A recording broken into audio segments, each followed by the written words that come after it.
Nkosi Talk Shows family, it's Nomsa here at Nkosi Talk Shows. Find your own voice, lead from within.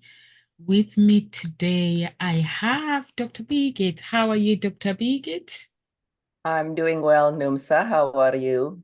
I I am very well, thank you. And the UK is really cold. I don't know how is the weather your end?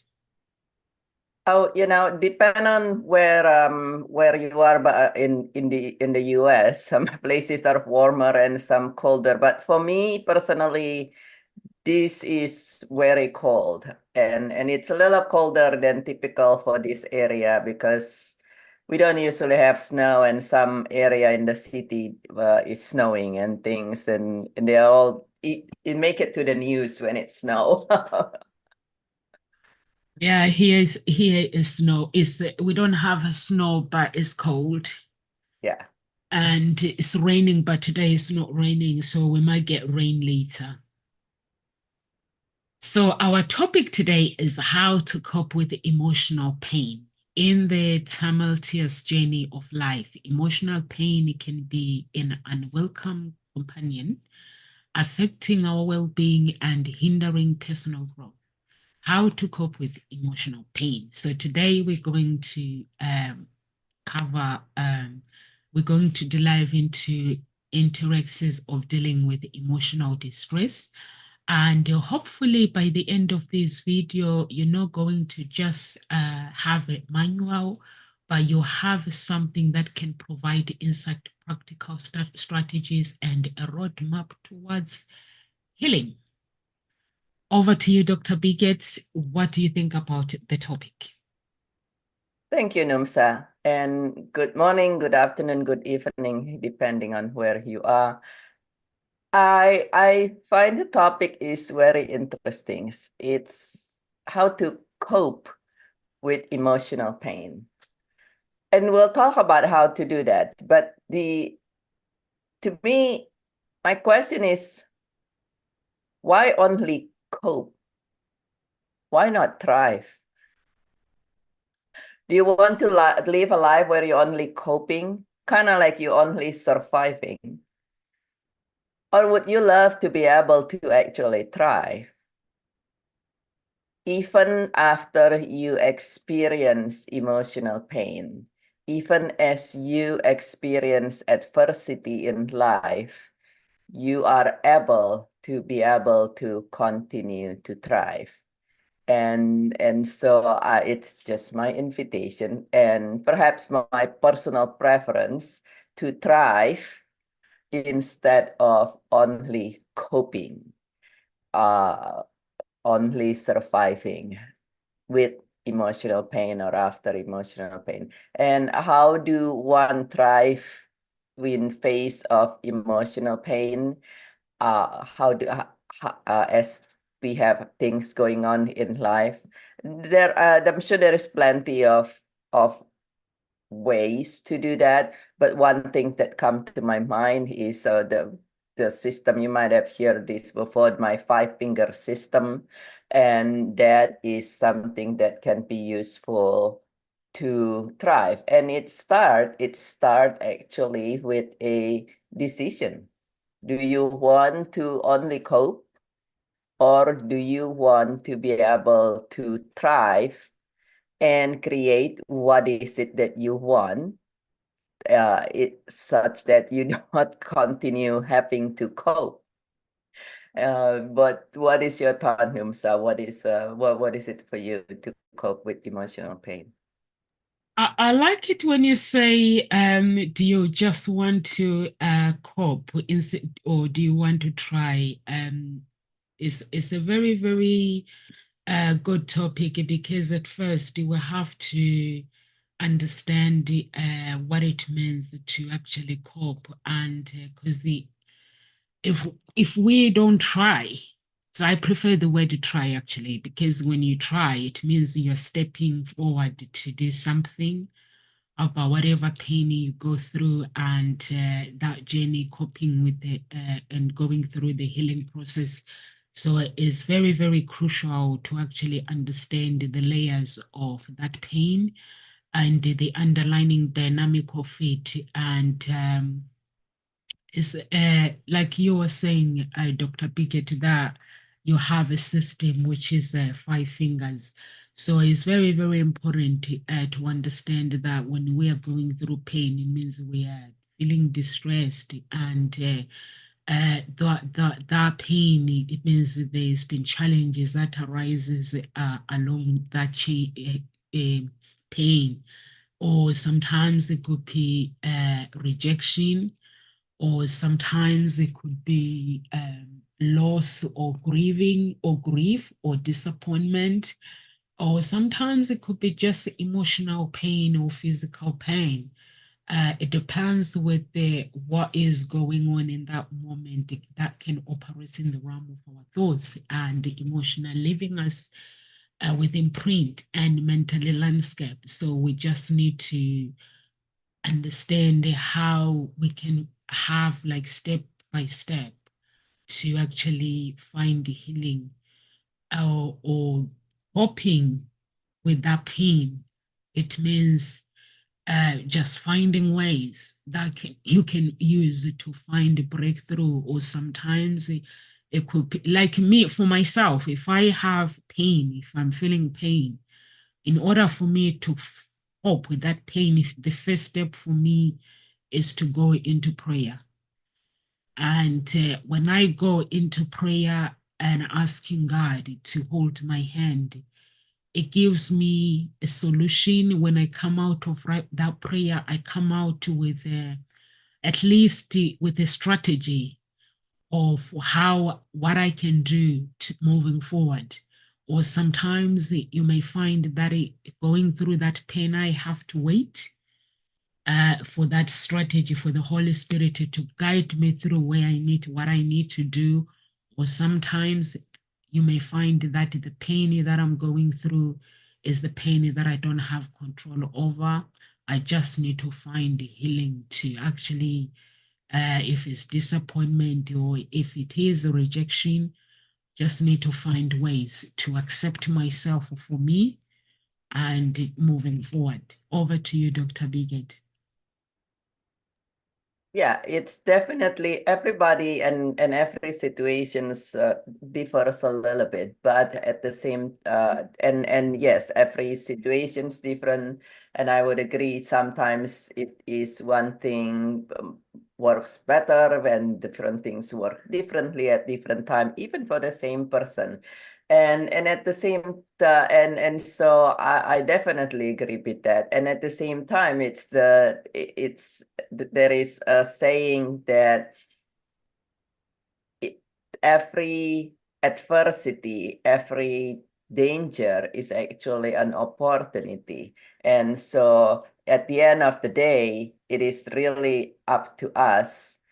Are we going to use what's going on to say, okay, we're in pain, we are going to have to cope with this and have to cope with this pain, and we might be coping for it for the rest of our life, or are we going to decide that yes, this is happening, and at the same time we decide that yes, this is happening. Yes, this is what I feel at this time. And then that's the next things is to allow ourselves,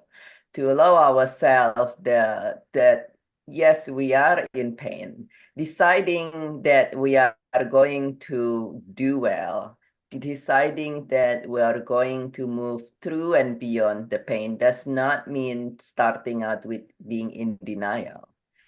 Deciding mean that yes, there is a word called chosen optimism or chosen positivity, which that phrase means we hear everybody say it's be positive, be positive, be optimist, be optimist.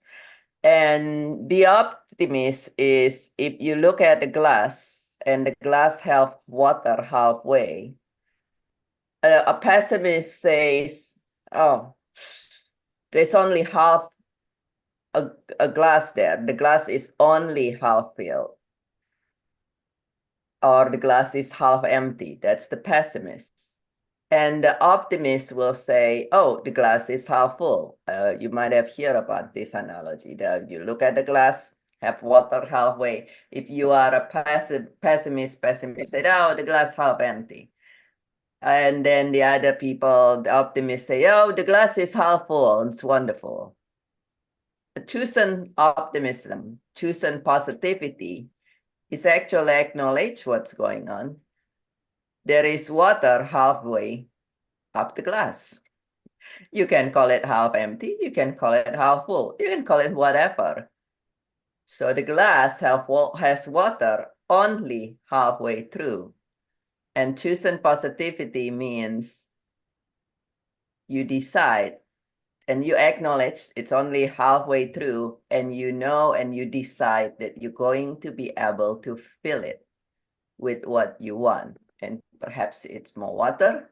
Perhaps you don't appreciate it and you fill it with murky water. Perhaps you fill it with sparkling water. Perhaps you even decide that you're going to dump what's in there and fill it with more sparkling water or something, a juice or a champagne or something.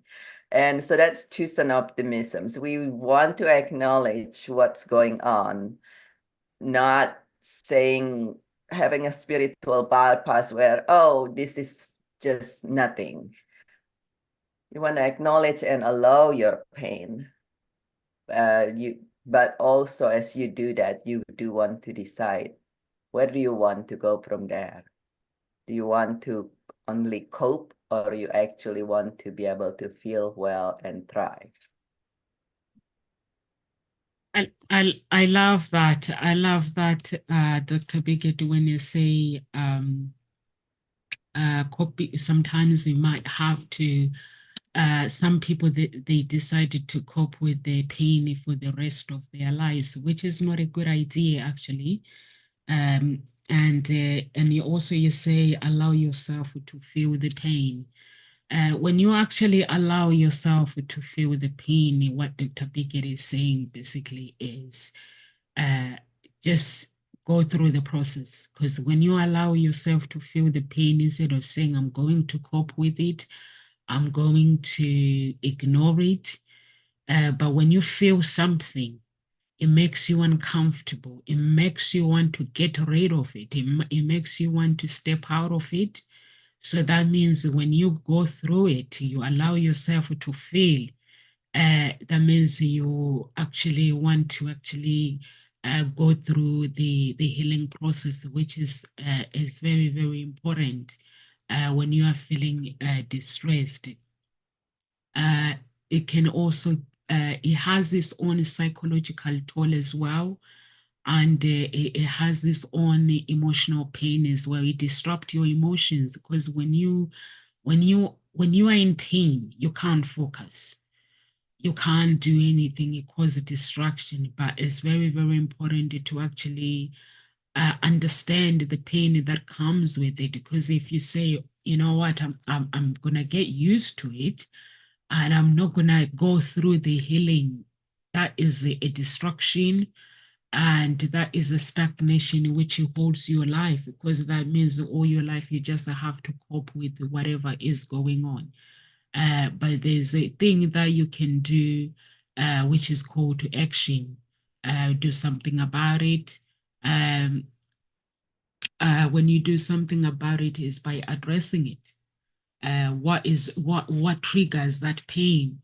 How can you, if it's rejection, how can you deal with it? For me, I always say, if somebody rejects me, that means they're rejecting themselves. So it means they have their own issues. So I don't have to be in that situation. If I find myself in a situation where I'm rejected, I tell myself that I am enough. I get along with me and I am enough. And I also tell myself that I don't know what's going on with the other person. So I'm just going to continue living my life, and also have to identify the feelings, what triggers that. Because when you feel rejected, if you really fully accept yourself, you wouldn't actually see that as a rejection. And also losing somebody. Sometimes it could be losing something or losing somebody or disappointment as well. So you have to learn how to deal with those situations, or even people learn how to deal with them. Because sometimes when you come across people that are negative, if there is something in us that feels that is not enough, that is not fulfilled, so our thoughts will take us to trigger something, and then there will be pain that is activated. So it's very, very important to understand the power of self-reflection.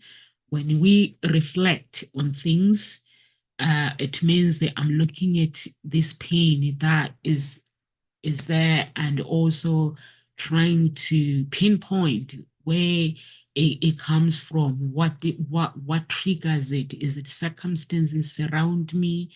Or then maybe start journaling, because when you journal, you trigger some emotions within. And mindfulness is very, very important. Or simply taking a therapy, it can be a invaluable tool to actually help yourself with the triggers of emotion.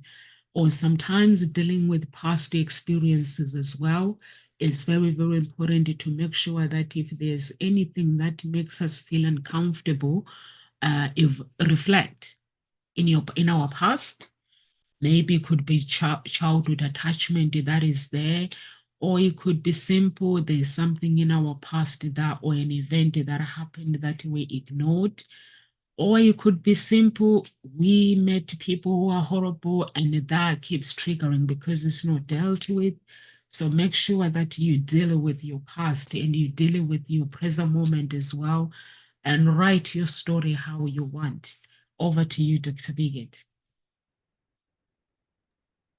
Yeah, I love that to do a self-reflection and allow yourself to deal with your unfinished businesses, so to say. And that's because that can cause additional emotional pain when the pain is in such a way that it causes grief. And many times we think about grief only when there is a death, divorce, diagnosis, or job loss, but there are actually more than 40 different causes of grief. Any changes, any hope unmet, which is rejections is hope unmet. You hope you'll be able to, that this person will go out with you on a date and she doesn't.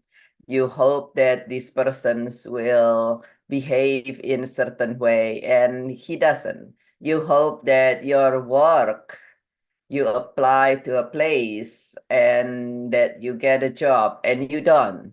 Those are all form of rejections. Those can cause emotional pain. And then so any change, any hope, and any loss can cause grief. And if you are in emotional pain, we actually know that emotional pain or grief are cumulative if you don't you don't make peace with them. If you don't resolve them already, they are cumulative. Grief is cumulative and cumulatively destructive. And what it does is it's cause you to be reactive, and it's cause you to be in anything that happen, it hurts you seemingly even more. And I give an analogy of if you have a piece of paper and you have a slight cut, it's just a rub, but not a deep enough cut that cause your hand to bleed, for instance. And sometimes you hold the paper and you're like, oh, this is sharp. And so you have a kind of like an abrasion, a rub from the paper. But it's not causing your your hand to bleed, your fingers to bleed. But it hurts a little bit. Now, if that happened and then you allow it to heal completely, all good. But imagine if that happened and then the next day it happened again. Your fingers are barely healed completely and it happened again. it hurts even more the second time. And then the next day or later that day, you touch some paper and it touch in the same place again. It hurts even more. And then when it happened again, if even something that's superficial, it's already hurt. It might cut deeper, but you might be reactive. You might be like, oh my goodness, I better be careful with all this paper. For some reason, it's keep hurting me. And the next paper, before it would touch you, already back off. And that's what reaction and that's what trigger is. And each times you have something happen, if you had a past that's not resolved, and this could be you were rejected by somebody who you wanted to go on a date when you when you were in high school, and the person's rejected you in such a manner that it's really break your heart and perhaps make you angry and embarrass you and so forth. And that's not resolved because you're coping with it. When you cope, it is not complete. And so you have not complete your relationship with that person and that rejection, and I'm just coping. I'm going to push it all the way far in the back of my mind as far as I possibly able to. But there's a part of your heart. There's a difference between your mind and your heart. And then your mind might forget about it, but there's a part of your heart that say, oh, nope, don't want to get hurt anymore. And now anybody say something, even the person is mean well, perhaps a person suitable for you, if in a relationship, or maybe even in the workplace, you're like, oh, I'm protective now. Your heart is now protective because it doesn't want to get hurt. And now you actually anything else that happened will add to that. And even if things are you're not being rejected again, because you are only coping, you already in a fragile state, and you now will react to things. Somebody says something, it triggers your defense, and then you might fire instead of receive, and actually causes additional emotional pain when you do that. And so that's why one of the reasons we don't want to only cope is if you leave something unresolved from the past. Grief is cumulative and cumulatively destructive. You don't want to be doing that. And so have you ever had this experience or know somebody with this experience, Numsa?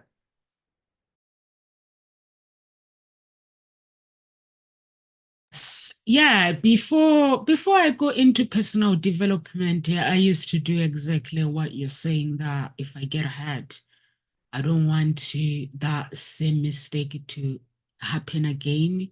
So I would just build a wall in front of me to protect myself. So I don't really want to go there. When it comes to relationship, when similar situation happens, I'm out. I just want to get out. I don't want to be in that situation because I'm protecting myself. So I didn't know how to deal with pain, basically. So, but I did understand it after, when I go into personal development, that I don't really need to build a wall in front of me. I just need to go with the flow. If the situation presents itself, I need to be okay with it. And when I'm saying I need to be okay, I need to gracefully, I need to understand that as long as I'm on earth, I'm going to come across somebody that is going to reject me. I'm going to come across somebody that I'm going to maybe lose someone along the way, or I'm going to have to experience some sort of pain. So I need to face it and understand it, and just do some um, techniques, which is prayer. I just need to pray to God. And some people, they're not Christian. So those who are not Christian, breathing exercises are there for you to use. You can do the breathing exercises, and also find a quiet space is very, very important to actually, when we find a quiet space, meditation is very, very important. I meditate through scriptures. So when I do all this meditation and trusting God, whatever pain that I go through, and trusting Him, it means I know that no matter what is going on at that moment, it's not going to last. It's just the present moment, and or it's just a season. So I just need to, I'm not coping. I'm just embracing life using power of gratitude. I'm writing down where God has pulled me through the mountains, the challenges that I've gone through before, where He has showed up and pulled me through those mountains. I'm embracing every moment as I go along.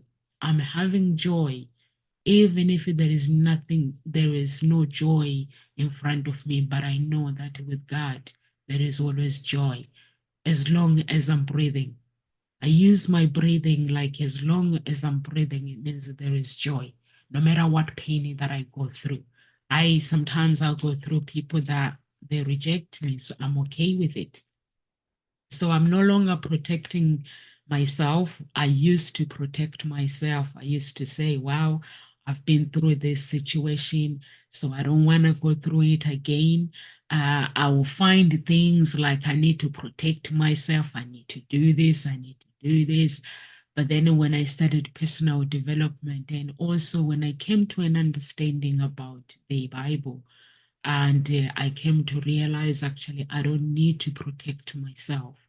I just need to have the skills of how to find healing after that. So whenever things go wrong, I listen to music a lot, I meditate, I find a song that relate to my feelings, what I'm feeling that moment.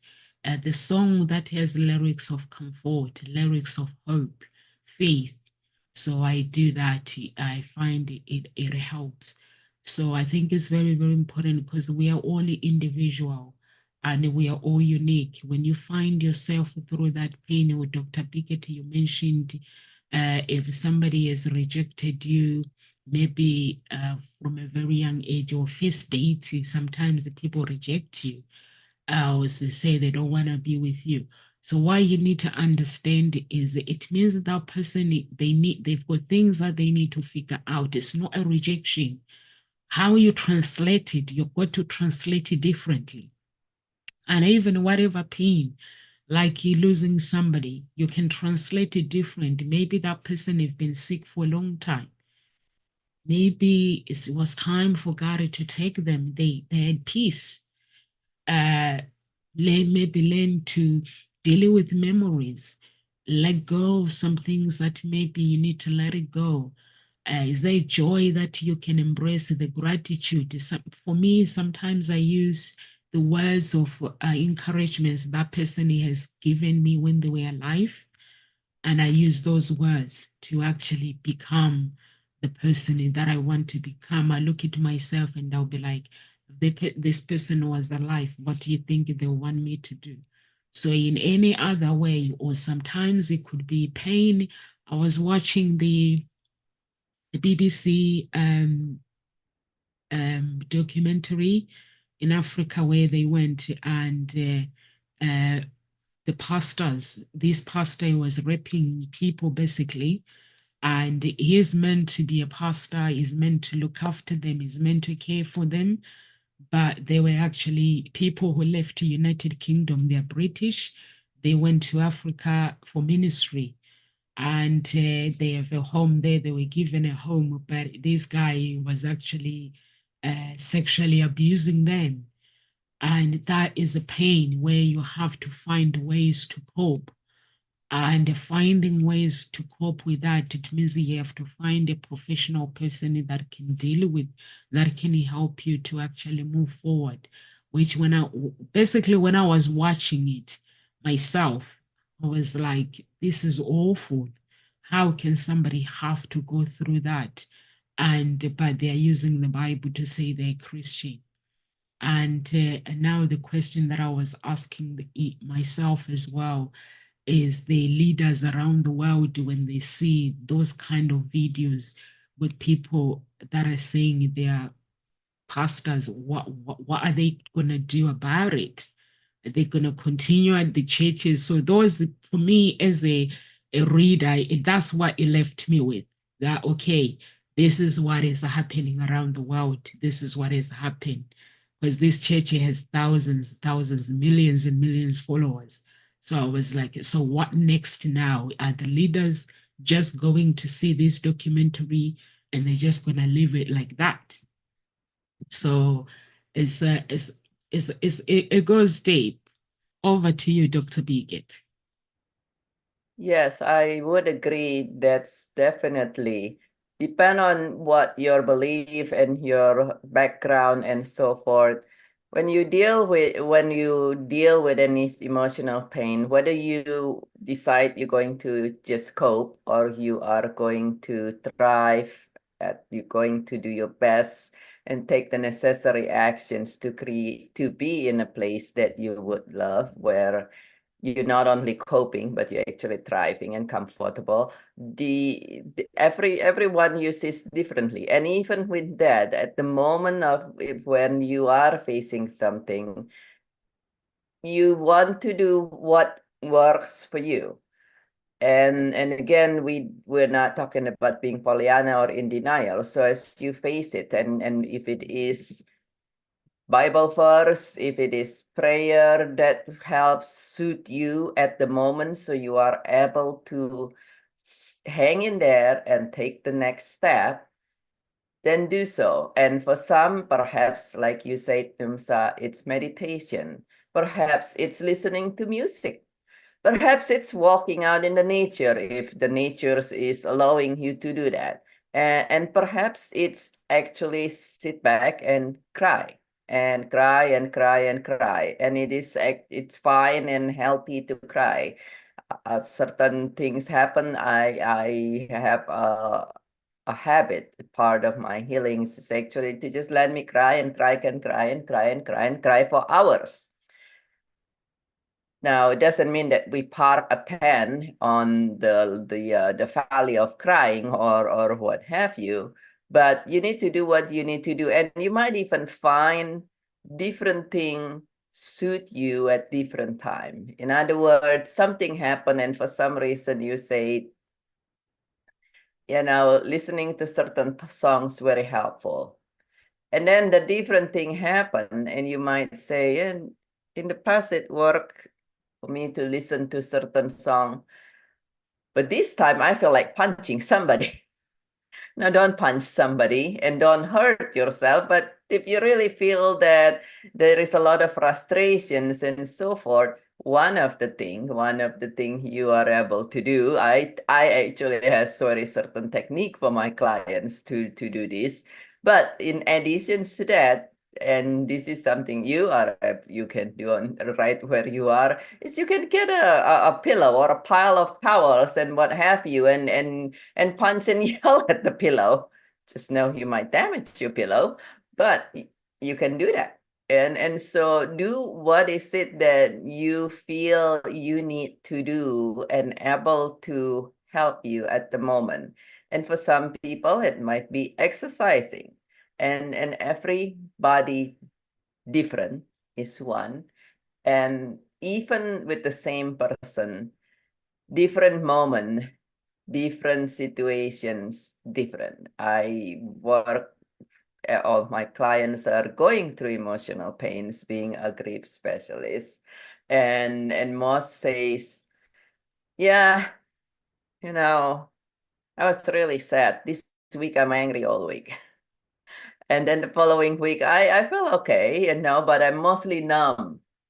That's okay too. It's depend on where you are, and find something that work for you. And one person might say it's exercise. Some other person might say it's prayer, and somebody else said something else. If it doesn't work for you, you don't have to do it. And to start with, you don't even have to move forward from your emotional pain. Again, you could just be coping. You could actually decide to just be miserable, and that's okay. Doesn't mean that you have to do to be moving forward. But if you do want to, then find something that work with you. And then if you don't know how to move forward, how to move through and beyond the pain, how to move beyond the pain, then you do want to allow yourself some support, some resource, some things like this talk show here, perhaps your therapist, perhaps a grief specialist, but know what's you going on, know what you want out of that, if you, and then to do what work best for you. Everybody's different. Everybody's completely different. For some people, even the word meditations just make them squirms. I have one client come in to me, and the first thing he says is, "So you're not a meditation-based kind of system, do you?" I'm like, "No, I'm an action-based system. You are not required to meditate in any way, shape, form, or anything." So he's like, "Good. Everybody want me to meditate, and it just make me want to vomit. Even to sit for 30 seconds, it's just drive me nuts." Now, at the end, it's actually the reasons this particular persons cannot even sit for 30 seconds is because he will feel the pain in that 30 seconds. He was doing everything so he doesn't feel the pain. But you do, it is a saying, you do you. You do you to be able to face the pain and move through the pain. And if that seems to be unbearable, it feels like the world is downpouring on you, then allow somebody that know how to do that correctly to provide you some support and to help you move beyond the pain. I love that, Dr. Bickett, when you say "do you," and also you mentioned the exercises as well. Sometimes that maybe might be your thing, doing exercises or prayer or anything. When you say "do you," basically you're telling our audience that they need to understand that they are individual. And when you go and read a book, you read a book, and when you take action through that book, you take action based on your individuality. Or let's say if you find like a video talking about a relationship, you wouldn't go to your spouse and say, "I was watching a video, Nomsa said this." You will actually implement things based on knowing the person you're dating and knowing yourself as well, because tips are just tips. You're just there to put the skills in it and make sure that you take action based on who you are. And music as well, Dr. Bickett, you mentioned music. I love music. I love prayer. I love exercises. Exercises is good for you. And Dr. Bickett, you mentioned walking in the nature is so important to actually have that quiet time where you just go outside for a walk. I don't do the walking, by the way. I do the walking when I'm like going to town. I love going for walks a lot. Like I live in the center of town, so I try to walk as much as possible. So I love that. But my exercise is just going running every day. It helps me to think. Like if I have had a bad day, once I go running, I'm okay. When I come back home, I've had my thinking and everything is fine. So I come back, I'm ready to have a shower and just relax. So it's very, very important to find what works for you. But what you don't want to do is feeling that you have to try to cope or maybe letting go very quickly or comparing your pain to somebody else's pain, or maybe there is somebody that you know is going through the similar pain, and you are like, why my pain is taking too long? Why do I feel like this? When you go through something and you don't make it wrong, but you find a solution to actually solve it, I find it helps. And also, it heals as well when you identify your needs at that moment. What do you need? What are the tools you need to actually get out of that pain if you're going through the pain? Recognize it, like Dr. Bickett mentioned it, as an individual. Know that you are unique, you are individual, and communicate with to other people, expressing your needs. Obviously, you wouldn't go and tell everybody. You would tell people that you know that they are going to support you. And when you actually taking action or finding that healing, you have to be specific of what do you want to achieve. For me, when I'm going to pain, and also defining your boundaries as well is very, very important for me when I'm going through pain. When I go to God to my prayer, I'm straight to the point. If it is like anything that I'm going through, or if it is rejection that I feel that the other person has rejected me, I just have to go straight to the point. What do I need God to do? Straight to the point. And when I go to him, normally is my crying out, wanting him to take away the pain that is in my heart, that I'm feeling, to cover me with his blood, which is when God covers you with the blood, you feel safe, you feel loved. And also, I have to search that love within, because love comes from within, not to expect other people to love me or to accept me. I have to accept myself. So that's why I was saying sometimes when we feel rejected, I always translated that this person maybe is them, that they're rejecting themselves. See, it's got nothing to do with me.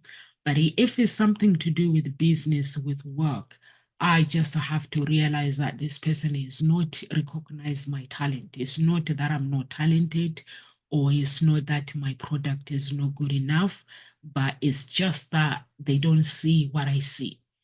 So that's how I translate. I always translate things as like, this person, it does not see what I see. They don't see the potential in this product. So I will just move on. I don't waste time and worrying about they don't understand, or what. I don't waste time. I move on to uh, seeking whatever I'm seeking. I move on.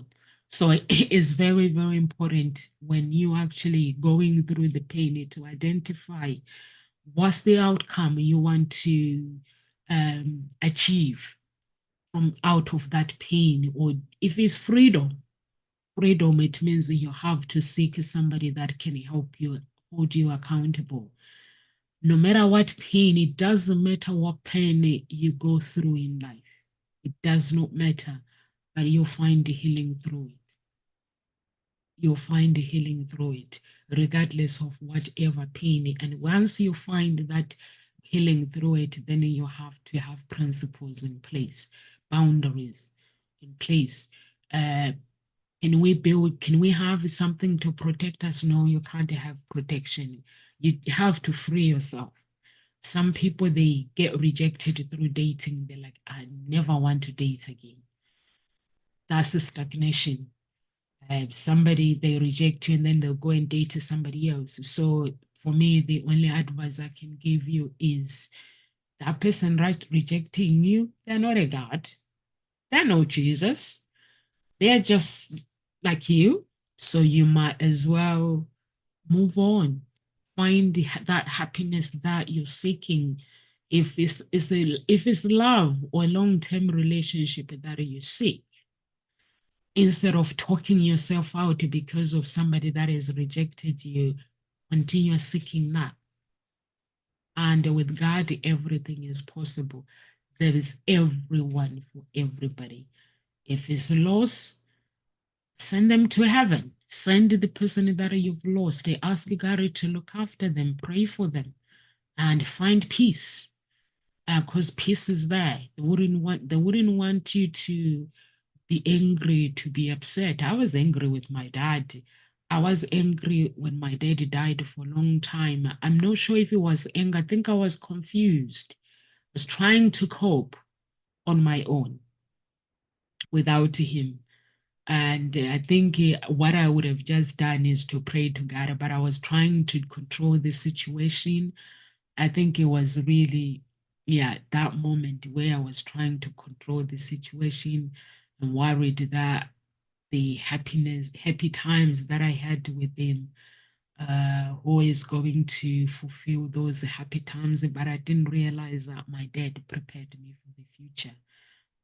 That was yesterday. He prepared me for tomorrow because the mentoring, the everything that I do today is him mentoring me, preparing me. So I didn't look at life that way.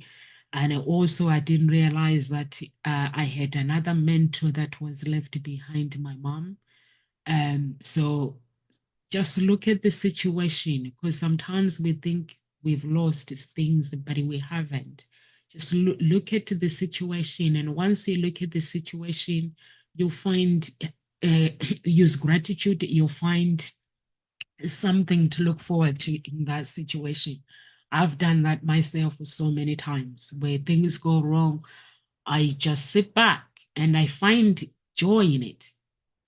And I pray. Through prayer, you'll be surprised what prayer can do. I always talk about prayer all the time, guys, when I'm on my talk show because it works for me. I pray and I ask God, even with my business, I ask God to uh, have a voice where I have no voice. I think it's the words that we speak, the thoughts, how we think things, and those things become real. They become our everyday thing. The voices that we speak, the whatever people are around us. So for me, it's like if it's a business, I'm like, God, have a voice in my business. Where I have no voice, have a voice. Meaning it just needs to come and have a voice with my clients so that I can be free. Or if it's finances, that have a voice in my business. That means anything that is not going right, he will have a voice. And I have to have faith. I have to believe what I have asked that is going to come to pass. It does. But if I have any doubt, if I'm saying I need to be healed, or maybe healed of emotional pain, but if I have doubt, do you think that healing is going to come through? It's not. Mental block. I'll end up with mental block. So it's important when we ask for healing, get excited for healing, even if it does not make sense. Life, it doesn't make sense most of the time. But what matters is where do you want to go? You get there. I Over to love you. when you say that, Numsa, and that to find. I love the when you mentioned earlier that for you, one of the things you do is you go running, and then you said, okay, now what I'm running and it'll be okay. And yes, it's very important to also notice and focus on what's still okay. Sometimes it's easy for us, understandably for us, to kind of start noticing everything that's not going correctly. And when we are in pain, it's understandable. It's kind of like if one of your hand hurts, if one of your fingers really hurt, your hands start to hurt, and then you notice everything else that hurt. And that's understandable. And at the same time, I believe it's Carl Jung that is initially says that what you focus on gets stronger. And even if you at this moment is not in pain, and you start sitting here and you try to find, okay, maybe there is a part of my body that ache a little bit. Oh, yep, my knee is a little uncomfortable. And then you start thinking, my knees hurt. My knees hurt. My knees hurt. Keep thinking about that for the rest of the day. by the end of the day, your knee hurt. And so what you focus on get amplified or get stronger. Not only they persist, they get stronger. And that's because a lot of to do with our neuropsychology.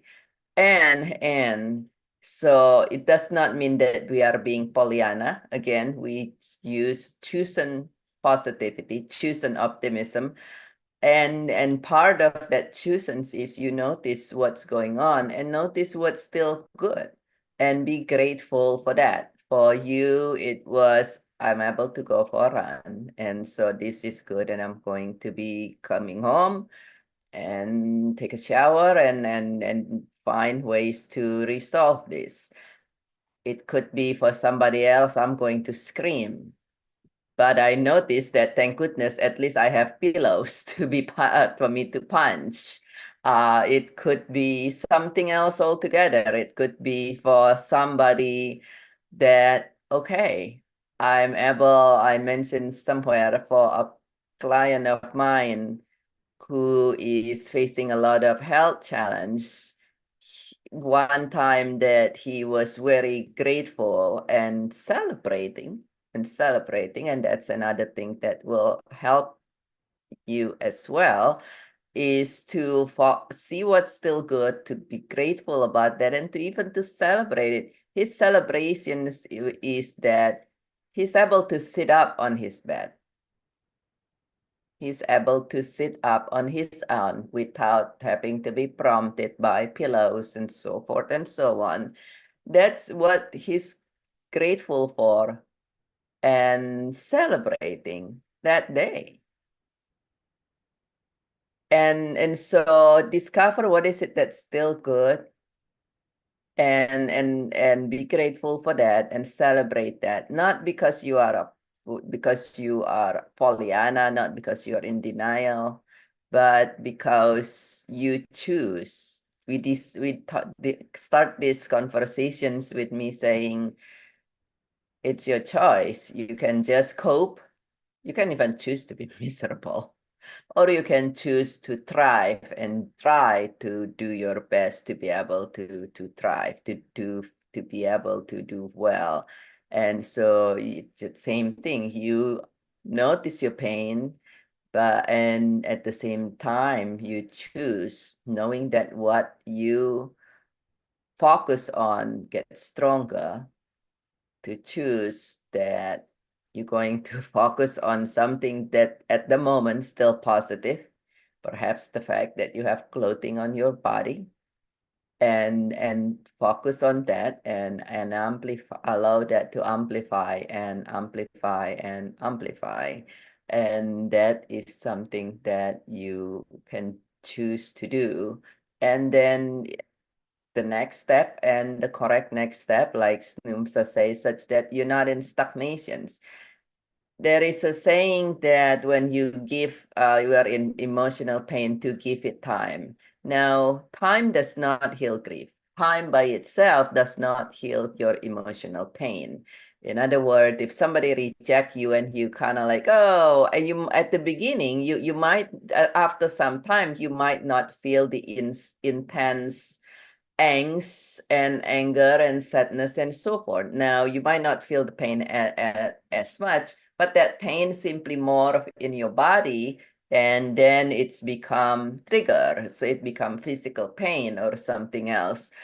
So you do not want to give emotional time pain thinking that it will resolve on its own, because if it does, then there will never be PTSD, post-traumatic stress disorder. That is the trauma is one of the major cause of the emotional pain. It's shocking you, it's traumatizes you, it scares you, it's anger you, whatever the feeling it is to your heart. And if times heal emotional pain, times heal grief, there will never be PTSD. The fact is there are many people who has post-traumatic stress disorder or post-traumatic stress syndrome. So time does not heal. And at the same time, you do want to allow yourself time according what works for you. So those are two different things. Don't give it time, don't give pain time, it's only more or get worse, but give yourself time. Give yourself the time you need. And it might be you need, some people need only 3 days to cry, and you might need a week, while other persons might only need 3 hours. Some people need to sit there and understand what's going on and to even comprehend and be and cry and then be angry and go for a run. And for some people, they need to run for a week.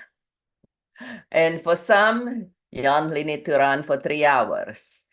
Everybody different. So give yourself the time you need, but don't give it time. Don't give pain times. It's simply more get stronger because this distraction in different way.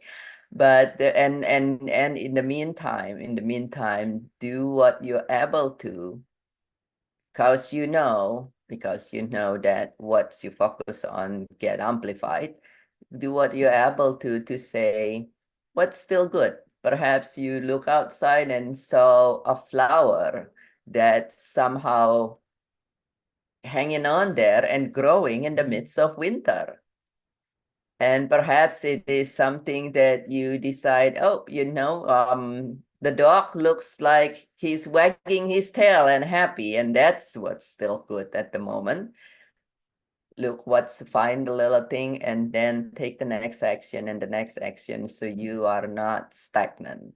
The moment you feel that you feeling stuck, or the moment you feel you're ready, then you want to take the next actions and the next actions, because just sitting on the couch, sitting on the sofa, hoping things to change, it's not going to change on its own. Many times people come to me at the beginning of the year, prospective client says, it's another year, and I thought I will feel better by now, and I don't. If you haven't taken the action, nothing changed if nothing changed in your action. It's important to, Dr. Bigot, what you say, to stay positive and also focus on the pain. There are some people, when they're going through something, they'll bring other pains that happens in the past, and they start bombarding their thoughts with those pain. Focus on what you're going through. And like Dr. Bigot, you mentioned time. Don't feel ashamed of it. Some people, they feel ashamed if it takes longer, or they just never feel ashamed of anything that you go through in life. Whatever you go through in life, it happens for a reason. Just learn from it and just find support, a supporting network, and build a well-rounded network is very, very important. And relationship as well, who is in your life, is very important. And seek professional help. Also, talk shows, we have coaches here. If you ever want to if you ever want to work with one of our coaches, we do have coaches here. So you can message me or message Dr. Bigot, and know that everything is going to work out fine. But it does not work out fine if you ignore the pain. And stay on that pain. Don't add more pain or say this person never hurt me before and now they are hurting me, and the list goes on. You just focus on what is going on in that moment.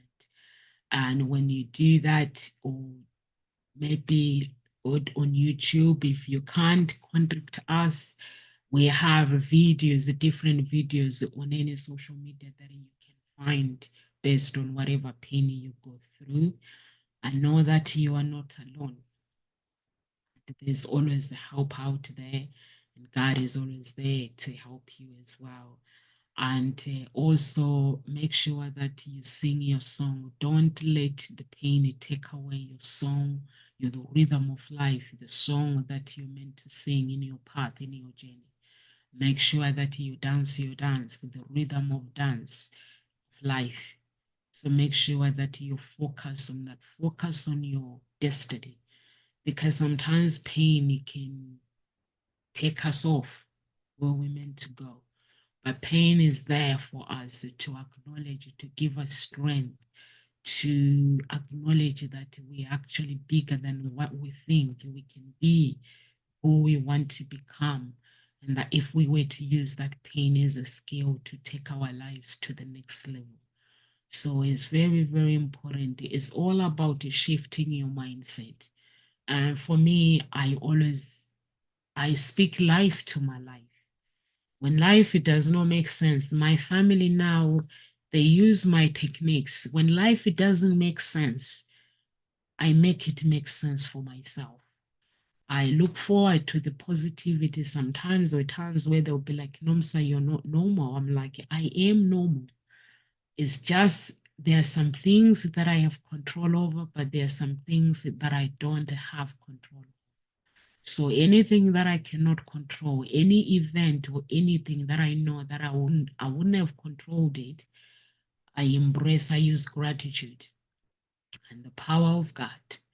And I ask God to take away my pain. If I'm feeling pain, to take away the shame that I'm feeling, the guilty, if I'm feeling guilty, to cover me with his blood. And I know that my tomorrow is going to be better than yesterday. So, and also step by step, try to focus on today.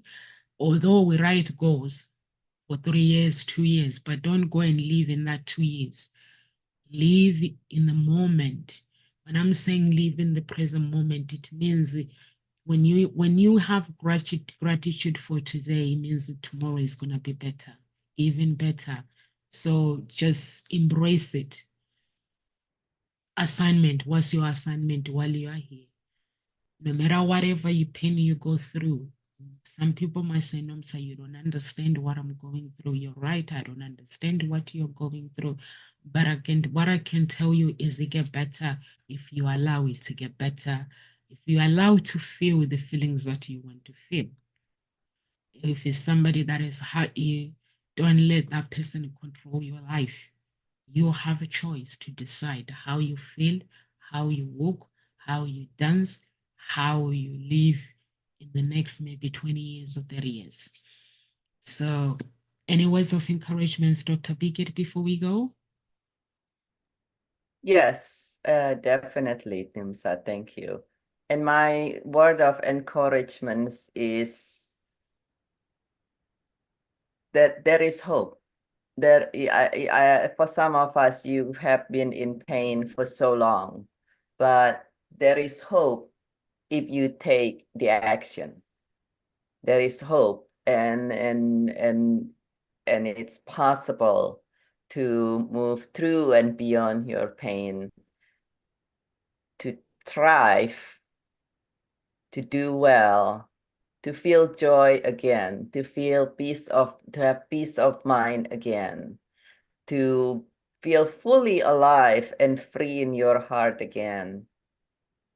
If you take the actions, if you take the correct actions, that it is possible. There is hope, even if it's been a long time, even if it seems like you are in the darkest of darkness. One client who completed a couple months ago his work, he has been crying every day, several times a day for about 15 years. There is hope if you take the correct action. Thank you so much, Dr. Biggett. I love the name Hope. My daughter is called to Hope. My company is called to Hope. Where there is hope, there is life. So God bless everyone. Please subscribe to our channel. and like our pages and follow us on all our social media handles. God bless everyone. Live with grace. Have a beautiful, beautiful weekend. See you.